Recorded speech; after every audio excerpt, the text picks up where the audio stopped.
Hi everyone, this is Tim for bm-games.com with your classic capture for Ghost in the Shell standalone complex on the PS2. SAC. And I'm here with Marco, doing the second classic capture without Bobby this week, while he's in undisclosed location. We'll put it that way. He's in Alaska. Actually, close enough. We're here with Ghost in the Shell SAC. One of my favorite games towards the end of the PlayStation 2 era. Definitely not, one of the best games ever made.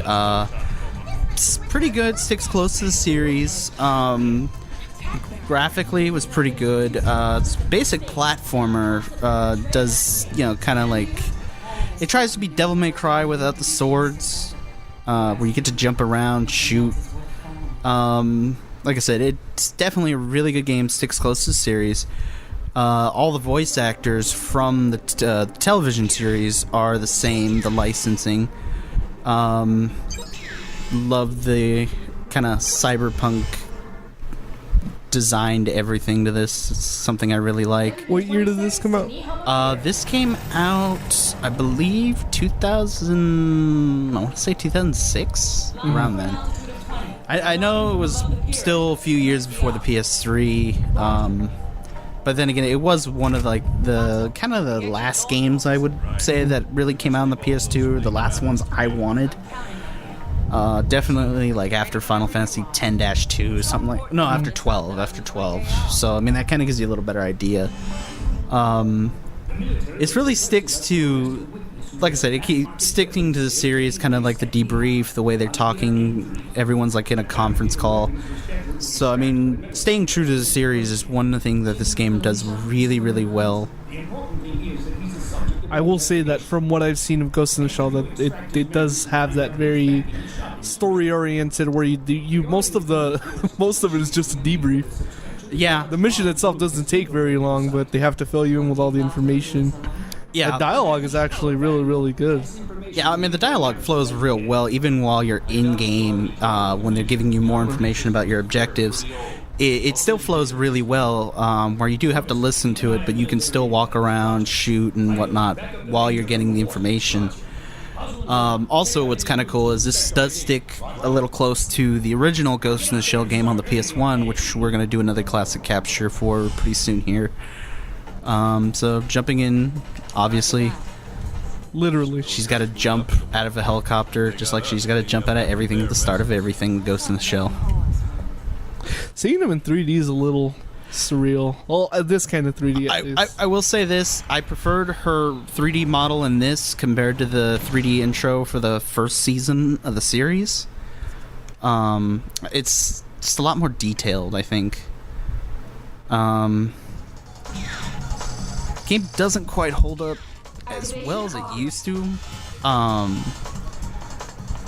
Just for the fact, just some of the platforming, you see how horrible. Yeah, some of the platforming seems to be a little funky. I will say that it looks really good though, and the animation is really smooth. Yeah, but the cameras in it are fairly, I don't know, they're real rough. It's really hard to kind of, okay, this is where I'm aiming and whatnot.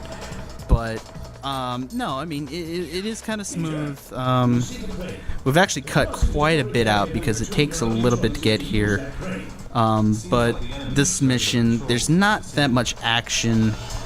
We'll kind of show off the hand-to-hand combat features right here. The only problem, I like the feature with that. The AI is kind of stupid. In hard mode, it's a little better. This is normal.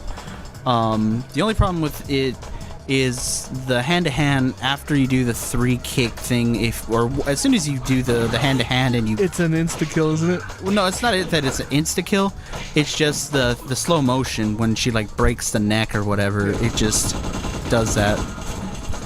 I will say that animation for you losing the bullets, I love that. I don't know what it is about that. No, I do that. I like the reload. It gives you that nice click sound. But no, I mean, I do like the heads-up display for this game. I wish we could have got the ghost hacking in here, but I think I didn't pick up the ID because you can actually hack into other characters at certain points. It's required.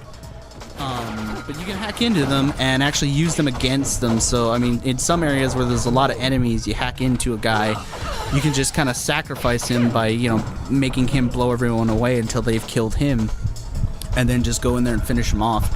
It's a real neat feature. I wish some more games would kind of implement. I mean, in some way. I mean, well, then again, you need to keep in mind that this is one of the few games anime related that really lends itself well to a game like this. Like you know, you have like Bleach and all the other stuff, and those work really well as fighting games because most of the time they're characters that fight. This is one of the few games where you can have story-oriented stuff where they can come up with shit and use shit from the show, and it works really well.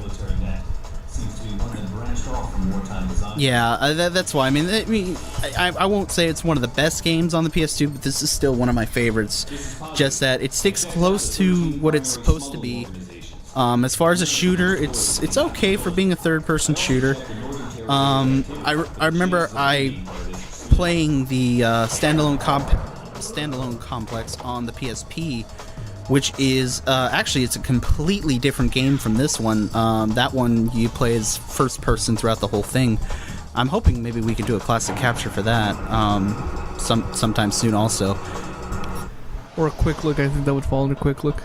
Well, yeah, we'll see. It could be either one. I mean, well, I don't know. But I mean, anyways, this also shows you where this game is a platformer. It's jumping from place to place. I will say I don't think it works very well as a platformer. It looks like. I didn't actually play this. I was watching you play this, but I mean the first. Can you do a double jump? No, right?